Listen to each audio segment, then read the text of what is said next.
Today we are talking about some of the best cashback credit cards for 2026, and the best part is that all of these cards have no annual fees. So these are the kind of cards that are perfect if you don't want to overcomplicate your setup with annual fees or travel points, but at the same time you want to earn solid rewards on your everyday spending. We'll go over the highlights of each card, who each card is best suited for, a few strategy ideas on how to build your cashback setup, and we'll also run through some quick math examples to see how much cashback you could realistically earn. Let's get into it. Let's start with the Citi Custom Cash Card, which is one of my favorite beginner-friendly cashback cards. This card comes with no annual fees, but there is a 3% foreign transaction fee, so you can think of this card as more of a domestic use card. There's also a $200 sign-up bonus that I see right now, which you get after spending $1,500 in the first 6 months of getting the card. So it's pretty standard, and I think it should be easy to meet this minimum spend requirement to earn the $200 cashback. The main highlight of this card is how the cashback works. So you get 5% cashback on your top spending category each month, up to $500 spent in that category. So this means that it's not an unlimited cashback. You are still constrained by the $500 spend each month, but I think it's still very solid. Just remember that your category also needs to be from the list of Citi's eligible categories, so you cannot spend literally on anything. But these categories look pretty easy to use because these are our common expenditures every single month. You also get 4% cash back on hotels and rental cars booked via Citi Travel Portal, and then you get 1% cash back on all other purchases. The 4% cashback on hotels and cars booked via Citi Travel Portal, I'm not so sure how beneficial that would be because travel portals, in my experience, are typically a little overpriced. So we can safely ignore that. There are no significant other perks or benefits offered on this card, so this will mostly be your 5% card for your top spend category of that month. But what I like about this card is that it's a flexible card in terms of not only your cashback setup, but you can actually fit this card into your travel rewards point strategy. So let's talk strategy now. Strategy number 1 is the cashback setup. So if you already have other cashback credit cards that you use, you can continue to use those. But how you can layer this one in is that you can identify your top spend category from that month or in any given month from the Citi's list of eligible categories, and you can use this card just for that spend. In my case, I am able to fit this into my grocery bill every month minus the Costco bill, and that's how I use this card every month to get 5% back on groceries. And strategy number 2 is travel rewards or points.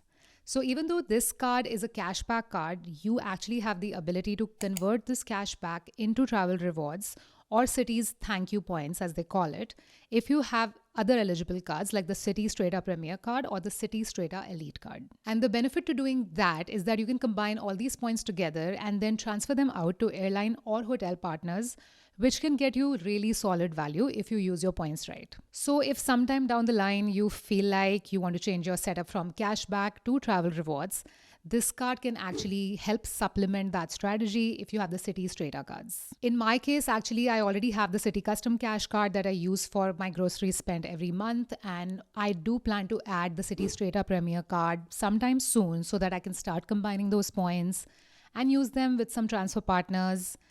I haven't decided which ones, but I know I'll have plenty of options. By the way, I did a full video on why I think Citi Straight-Up Premier is a truly underrated travel card for only $95 in annual fees.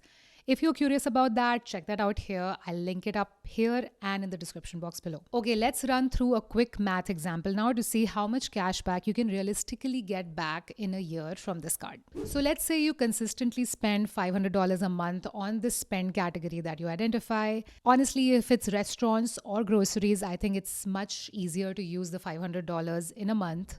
But yes, let's assume that you have spent $500 a month on your top spending categories, which means that you are getting $25 back each month from this card.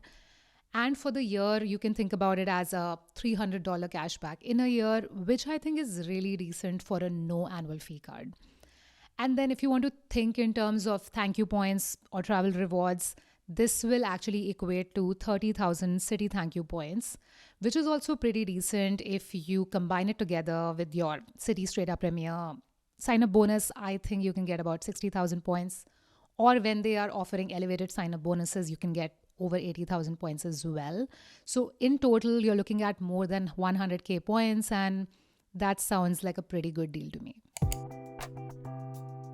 Next up is the Amazon Prime Visa card, which is perfect for you if you're already a Prime member. This card has no annual fee, no foreign transaction fee, and right now I'm also seeing a $150 Amazon gift card sign up bonus being run on the card, and all you need to do for that is just to get approved for the card, and it's instantly credited to your account. So that's pretty great. And since it's a Visa card, it's accepted almost everywhere, including Costco, which is notorious for only accepting Visa cards. So you can use this card for your Costco warehouse or gas station purchases as well. Now, here is where this card actually shines. You get unlimited 5% cash back at Amazon.com, Amazon Fresh, Whole Foods, and even Chase Travel. Plus, you get 10% cash back on certain rotating items on Amazon.com. These can change often and may not be helpful all year round, but still, if you spot something that you wanted to buy, this can give you 10% extra cash back, which is always nice. And you can redeem these points for cashback, gift cards, or travel through Chase Travel Portal. You also get 2% cashback on gas stations, 2% cashback on restaurants, and 2% cashback on local transit and commuting. And then there's 1% cashback on everything else. But I think what makes this card stand out is definitely the unlimited language that you see here. All of this cashback is unlimited, so you're not really limited by spending $500 or whatever number of dollars every single month. And one thing to note here is that you get 5% on Amazon, Amazon Fresh, Whole Foods, and Chase Travel only if you are a Prime member. So if you're not a Prime member, that is capped at 3% for you. So something to keep in mind. There are some other built-in benefits that you get on the card. So like you can see here, you get auto rental coverage, baggage delay insurance, travel accident insurance, travel and emergency assistance, purchase protection, and even lost luggage insurance. And you also get extended warranty protection. So I think for a no annual fee card, this is a really good host of benefits that you're getting. So definitely worth considering if you shop a lot on Amazon or on Whole Foods and are a Prime member already. Let's talk strategy now. So if you are a regular shopper at Amazon or Whole Foods, this one is definitely a no-brainer. You are getting unlimited 5% cash back if you're a Prime member, of course. So that makes this part easy. And for any other categories that you have, which are your high spend categories, like maybe other grocery stores or gas stations or restaurants. For that, I think you can supplement this with a card like the City Custom Cash card that gets you 5% on your top spend categories, and you get to decide the categories. So I find this setup to be quite efficient, and it's a good no fee setup overall. Let's run through some numbers real quick to see how much cashback you can get back from this card. So let's say you spend $200 each month on Amazon.com and you spend another $200 each month on Whole Foods. So that makes your total spend on these 5% categories $400 a month, which means you're making $20 back each month by using this card. And if you continue to spend just a similar amount, averaging out the entire year, you're going to get $240 back from this card. And all of this is with a no fee card, which is not bad at all. Keep in mind, there are a ton of 2% categories here as well, like the gas station and restaurants. So if you want a very simple card and Amazon and Whole Foods happen to be your top spend categories, I think just this one card is good for you and you're good to go with this one. Now let's talk about the Chase Freedom Cards line, specifically the Chase Freedom Flex or the Freedom Original card, which is the more versatile card. This card has no annual fee, but remember that it does come with a foreign transaction fee of around 3%. So again, this card is ideal for domestic use only. So the best part about this card is its earning structure. So it offers you 5% cash back every quarter, but on rotating categories. So these categories change every quarter and you have to activate this before you can take advantage of this cashback offer. So ahead of each quarter, you will be going to chasebonus.com and putting in your card details, etc., to activate the 5% that you will get for the following quarter. Now let's take a quick look to see what kind of categories were offered in 2025. Like you can see here in Q4, the categories are Old Navy, Chase Travel, and department stores. And you have to read the fine print here as well that you earn 5% cash back on up to $1,500 in combined purchases in that quarter. So it's not 1,500 each, it's 1,500 total for all these three categories combined. And in the month of December, actually, in 2025, they're also offering this bonus category with PayPal. And this I particularly like because PayPal offers you this unique opportunity to make 5% back on certain stores where you typically wouldn't find 5%. So, for example, if you see an option to pay through PayPal on Best Buy and you're buying something that's up to $1,500, that can mean that you can make back $75 from that purchase if you go through PayPal. So I like it for that sort of purchases. What I also like about this card is that it's not limited to the 5% on those rotating categories. It's actually helpful outside of that because you can get 3% back on dining and 3% back on your drugstore purchases as well. And this is all year round, so you don't have to think that much. And then 5% cash back through Chase Travel, we already saw that, and everything else is 1%. So overall, I think pretty handy card. Let's talk strategy now. And like the City card that we discussed earlier, this card also has two types of strategy routes that you can go. So one is the cashback route and one is your travel and points route. So let's talk cashback first. So with this card, you can actually aim to get a new card so that you can earn the $200 sign-up bonus after spending $500 in the first 3 months of getting the card. And then each quarter, you can just activate those 5% categories and use it like that. Try to maximize it as much as you can without spending extra money, of course. And anything that is missed in this setup, you can again supplement with a card like City Custom Cash because that offers you 5% on your top spend category. So there is a little flexibility with that card, and supplementing that with a card like this, I think is a good way to go.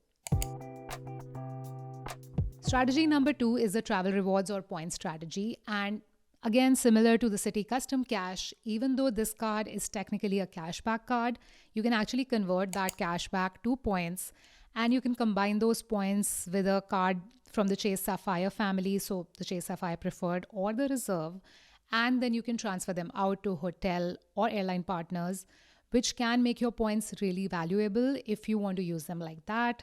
And that's how honestly I've been using this card for the last 7-8 years. Time to run some numbers now for the Chase Freedom Flex categories. So let's assume that you spend about $600 when Amazon is the rotating category, and you use it full $1,500 when gas and groceries are the categories. That makes it a total of $2,400 in spend. Now, going by the 5% cash back, this means you'll be getting $120 in cash back for the year. Now, it really depends what these categories are and whether they are like staples like your gas and groceries or more discretionary like we saw Old Navy and department stores. It will change year over year because Chase likes to change up their categories as well. But still, I think overall you can make sense of this card because some or the other quarter, they will offer some nice categories. Last up is the Discover It Cashback card, a classic no-fee card option and for many a true starter card, especially to build credit history. Actually, this was my first ever credit card back in 2016. This card has no annual fee, no foreign transaction fee, and similar to your Chase Freedom Flex cards, this actually also has a rotating 5% quarterly cashback. And again, similar to your Chase Freedom card, they also cap it at $1,500 spent each quarter for the rotating cashback categories. So a very familiar structure. Outside of the 5% cashback that you earn on rotating categories, this card actually does not have any other categories. Like the Chase Freedom cards had 3% for dining and drugstores. Everything else besides the rotating categories on Discover It will earn you 1% cashback. Now let's take a quick look of what these categories were in 2025. So that gives you an idea of what you're getting into for 2026 roughly. Like you can see here in Q1, the categories were restaurants, home improvement stores, and select streaming services. I think overall a really good package to spend your $1,500. It's actually practical. In Q2, they had grocery stores and wholesale clubs. But unfortunately, you'll never be able to use Discover It card, at least at Costco. I think you may be still able to use it at BJ's or other wholesale clubs. For Q3, they had gas stations, EV charging, public transit, and utilities. And I really like having utilities as one of the 5% categories because if your bills are typically high, you can actually save a lot in that quarter at least. And then for Q4, they have drugstores and Amazon.com for the 5%, which is also pretty decent. But then if you already have the Amazon Prime Visa card, also, you may not find it super helpful, at least in a quarter like this, where they offer Amazon as the category. Here's the fun part though. So, even though Discover does not offer you a sign up bonus for getting the card, any cashback that you earn in year one of having the card, Discover will match that cashback. So if you earn, let's say, $150 in a year, they'll match that with another $150, which means you'll end up with a $300 cashback at the end of year one. So I think that's pretty decent and it's a good bonus on a non-fee card. I really like that part. With the Discover It card, the strategy is actually pretty simple. In year one, you try to use it as much as you can so that you make a lot in cashback that Discover It will then match. And then year two onwards, you'll just use it as a rotating supplement for the 5% categories and to fill any other gaps in your setup. So if you already have the Chase Freedom Flex card or the City Custom Cash card, you just insert this other no fee card wherever there are 5% gaps in your setup. So that's how I think of it. Let's go over an example real quick so we can see how much we can make back from the Discover It card. So if you spend $1,500 when groceries are the 5% category, let's say $800 in the quarter when restaurants are the category, and $200 in other quarters combined. So I'm being a little conservative here. That brings you to $2,700 total in spend, and 5% on that gives you $135 cash back at the end of the year. And when you match it, you're going to get $270 total. This is all for a no fee card. So year one, you are definitely coming out way ahead. And even in year two, if you end up with a $135 cashback, that's still great for a no fee card. So all of these no fee cards can really stand strong on their own. But I think the real power is when you start combining and getting creative with the setup. So you are making 5% cashback on more or less all your purchases.